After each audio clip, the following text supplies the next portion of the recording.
अनन्तं वामनं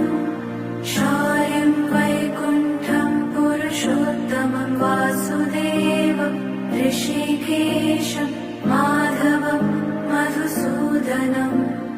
वराहं पुण्डरीकाक्षं